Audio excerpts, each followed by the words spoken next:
జంగాపురం అనే గ్రామానికి సమీపంలో ఓ అడవి ఉండేది. అందులో ఓ నెమలి నివసించేది. అడవిలోని మిగతా అన్ని పక్షుల కంటే తను చాలా అందమైన దానని అది ఎంతో గర్వంతో ఉండేది. తనకు ఉన్న రంగుల అందమైన పించాలు అంటే ప్రతి ఒక్కరికి ఎంతో ఇష్టం కాబట్టి. ఈ ప్రపంచంలో తనని మించిన పక్షి లేదని విడిచిపడుతూ ఉండేది. అదే ప్రాంతంలో ఓ చెట్టు మీద కాకి గూడు కట్టుకుని తన పిల్లలతో నివసిస్తూ ఉండేది.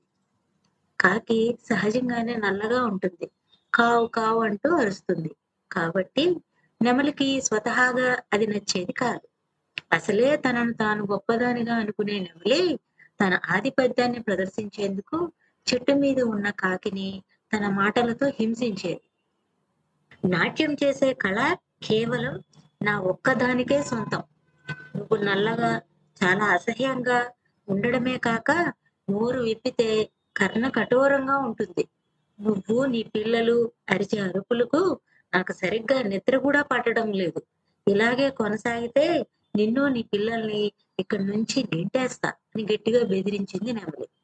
అది తనకంటే చాలా పెద్ద పక్షి కాబట్టి దాన్ని ఎదిరించే శక్తి లేని కాకి ఎప్పటికైనా దానికి దేవుడే బుద్ధి చెప్తాడని మిన్నకుండిపోయింది.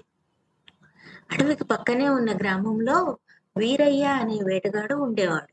అతడికి తన కొడుకు చంద్రం అంటే వల్లమాలిన ప్రేమ. ఓ రోజు తనకు పుట్టినరోజు కానుకగా అందమైన నెమలికలతో తయారు చేసిన టోపీ కావాలని అడిగాడు.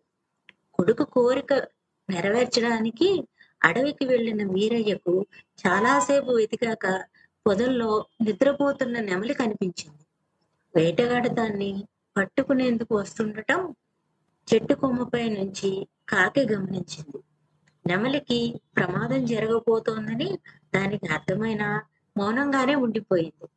పొదను సమీపించిన వేటగాడు గాఢ నిద్రలో ఉన్న నెమలిని చటుక్కున పట్టుకున్నాడు. వెంటనే నెమలి తాను వేటగాడి చేతికి చిక్కినట్లు గ్రహించింది. కానీ ఏమీ చేయలేక నిస్సహాయంగా ఉండిపోయింది. వేటగాడు తన వెంట తెచ్చిన తాళ్లతో నెమలి కాళ్ళని కట్టాడు. అప్పటికే దాహంగా ఉన్న అతడు పక్కనే నీటి మడుగు కనిపించడంతో దాన్ని పొద వద్దనే ఉంచి నీళ్ల కోసం వెళ్ళాడు. అక్కడే మౌనంగా ఉన్న కాకిని చూసి నెమలి నన్ను పట్టుకునేందుకు వేటగాడు వస్తుండటం తప్పకుండా గమనించే ఉంటావు. నువ్వు కాస్త అరిస్తే నేను నిద్రలేచి ఈ ప్రమాదం నుంచి తప్పించుకునేదాన్ని కదా అని అంది. అందుకు సమాధానంగా కాకి, అయ్యో మిత్రమా, వేటగాడు రావడం నిజంగానే నేను చూశాను. వెంటనే గట్టిగా అరిచి నిన్ను నిద్ర లేపుదామనుకున్నాను. కానీ నేను నోరు తెరిస్తే కర్ణ కఠోరంగా ఉంటుందని నువ్వే అన్నావు. నా గొంతు ఏ మాత్రం భరించలేనట్లు చాలాసార్లు నువ్వే చెప్పావు కదా. అందుకే జరుగుతోంది అంతా చూస్తూ కూడా నోరు తెరవకుండా మౌనంగా ఉండిపోయా అని చెప్పింది. ఆ మాటలతో నెమలికి జ్ఞానోదయమైంది.